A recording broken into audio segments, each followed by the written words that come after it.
tugiye kurebera hamwe amakosa wakora mu rukundo ukazicuza ubuzima bwawe bwose. Mu rukundo bitewe n'ubumenyi buke ndetse n'uburambe, abantu bamwe na bamwe usanga bakora amakosa akomeye kandi batazi. Niba ukunze umuntu ubuhumyi, ntushyiremo ubwenge, ushobora kuzisanga mu rwobo utazapfa kwivanamo. Ubitewe no gukora amakosa, nyamara wowe uzi ko uri mu nzira nziza. Aya ni amakosa ugomba kwirinda hakiri kare mu rukundo rwawe rwa buri munsi. Ikosa rya mbere wakora mu rukundo ukazicuza: gufata umukunzi wawe nk'ikigirwamana.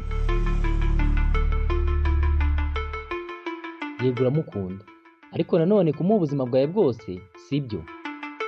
Si umugore cyangwa umugabo wawe. Ibuka ko ari umukunzi wawe, kandi isaha n'isaha ushobora gukora ikosa cyangwa nawe ukarikora mugatandukana. Ahangaha twibaza ikibazo: ese byakugendekera gute muramutse mutandukanye? Iki gihe wumva ryo herezo ryawe, kuko ni wowe wamufashe nk'ikigirwamana, ndetse ukumva wava no ku isi. Mukunde, ariko kandi ushyiremo ubwenge. Uyu mukunda buhumyi, ejo byahinduka. Gira amakenga. Ikosa rya kabiri: kumarana igihe cyose muri kumwe. Ibi bijya gusa nk'ingingo ibanza. Niba umukunzi wawe amurutisha akazi urimo, uri mu buyobe. Akazi niko kagufasha kubaho ubuzima bwawe bwa buri munsi, niko kaguha agaciro kandi mu bandi bantu. Mukunde, ariko kandi mu gihe gikwiriye. Urukundo mukunda ntirugomba kubangamira ibindi cyangwa kandi kazi ukora. Ikosa rya gatatu utagomba gukora: gukoresha amafaranga y'umurengera uyamutakazaho. Abahungu nibo bakunze kugwa muri uyu mutego cyangwa ikosa.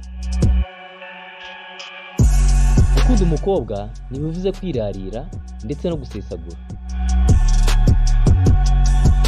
Kumumariraho ibyawe byose sibyo bituma umukobwa agukunda cyane. Uko ukomeza kumuha ndetse no kumuteretesha amafaranga, agera akakubona nk'ikigega cyangwa umuterankunga we, aho kukubona nk'umukunzi we. Ese ko nabikwifurije akwanze? Ayo mafaranga, izo telefone zihenze, ndetse n'ibindi yagutakajeho, byazagaruka?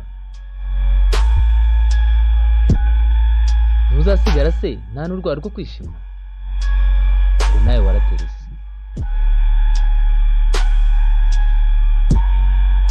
Ikosa rya kane: kurengera cyane.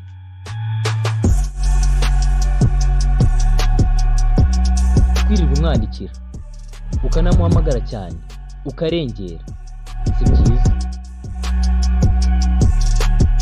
Uzatuma kurambirwa. Genera umwanya buri kintu, kuko ibi niyo bikozwe ku kigero cyo hejuru bigira isura mbi.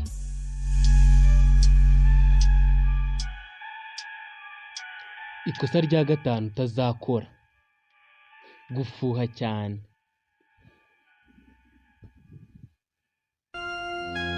Ahangaha ndabizi ugiye kumbwira ko umuntu ufuha afuhira uwo akunda. Nibyo, kandi nanjye niko mbyemera. Gusa aho ngaho navuze gufuha cyane ukarenza urugero. Byaba byiza umugiriye icyizere, kuko nawe azakigenderaho.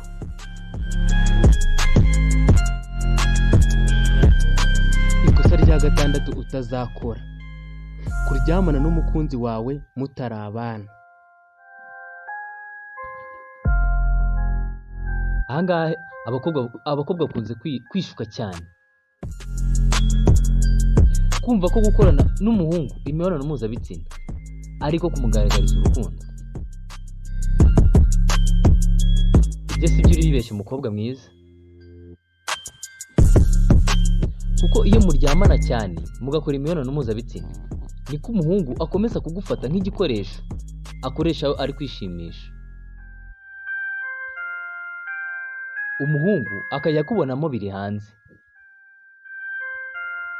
Aho ngaho nyuma umuhungu bizarangira agiye kubana n'abandi bakobwa akaramata kandi bafite umutima mwiza. Ahangaha sinanze kandi simvanyije ko abantu bagaragazanya urukundo, ariko nibikorwe mu buryo buboneye, burimo ubwenge ndetse bufite na gahunda. Iyi yari BV Media TV. Amazina ni Niyonshuti Valentin.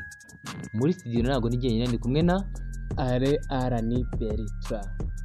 Ciao ciao.